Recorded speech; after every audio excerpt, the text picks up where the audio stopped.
आज की डेट में बाबर, हुमायूं, तुगलक, गजनी, गोरी को सबने पढ़े होंगे, आपके बच्चों ने भी पढ़ा होगा, आपने भी पढ़ा होगा।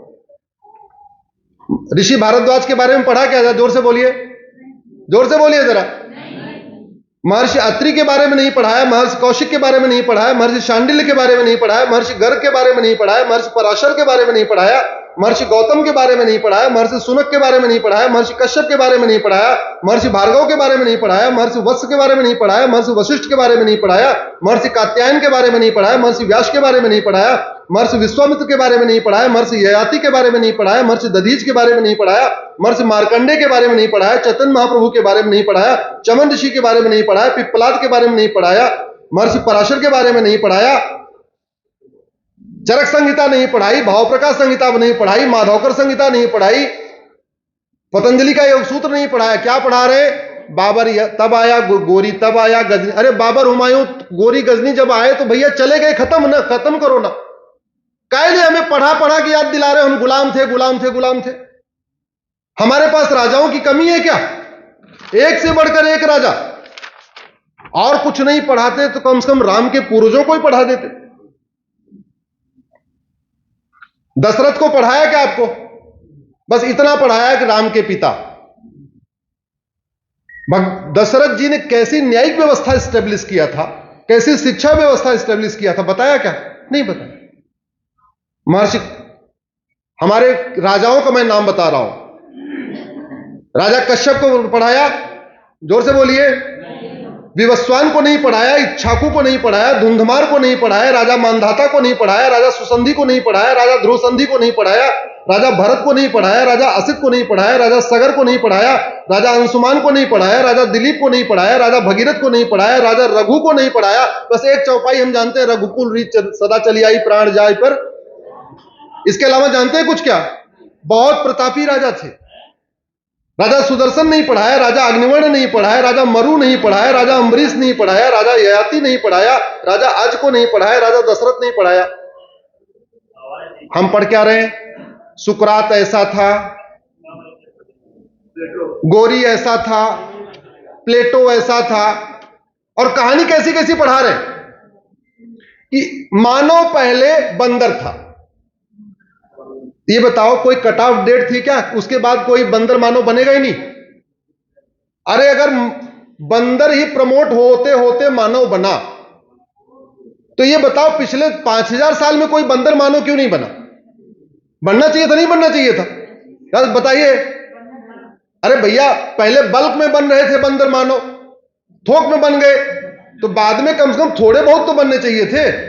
साल में कम से कम 5 बंदर बन जाते मानव, साल में 1 बंदर बन जाते।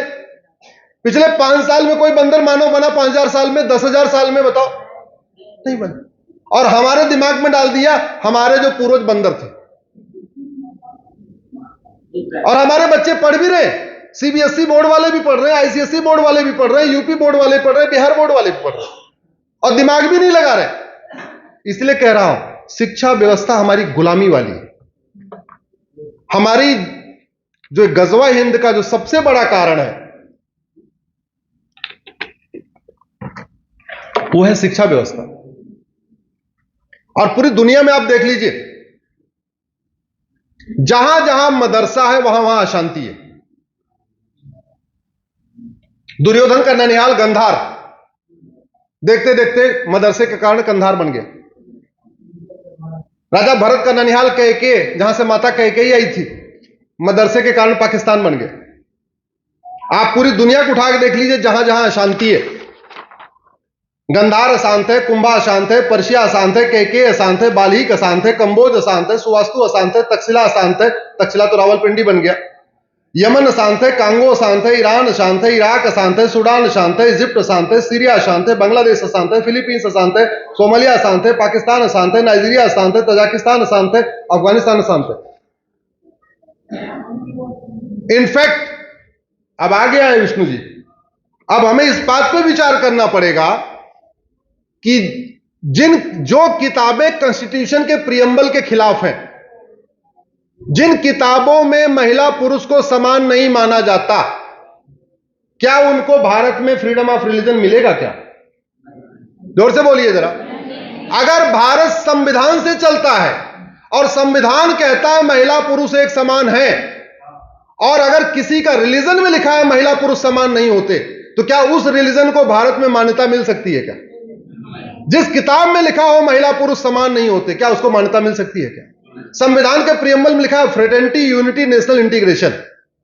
जो रिलीजन फ्रेटर्निटी को मानता ही नहीं, यूनिटी मानता नहीं, नेशनल इंटीग्रेशन मानता ही नहीं है, क्या उसको भारत में मान्यता मिल सकती है क्या?